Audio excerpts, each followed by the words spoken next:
Додека државата упорно продолжува да калкулира како и дали воопшто ќе им помогне на македонските пензионери за линеарно зголемување на пензиите за 3.500 денари и кои веќе месец и пол протестираат, општина Прилеп одлучи на своите пензионери со најниски примања да им обезбеди бесплатен градски превоз. Со оваа поволност, која важи од почетокот на месецов, се очекува да бидат опфатени најмалку 5000 пензионери. Треба да се обратат до јавното претпријатие за просторни урбанистички планови, кои што го организираат јавниот градски превоз, да ги достават нивните чекчиња за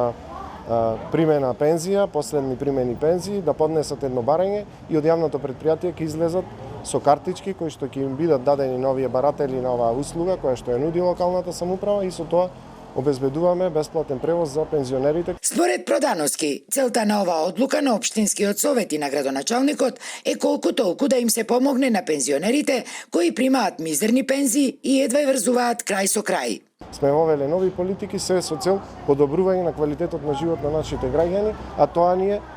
целта која што како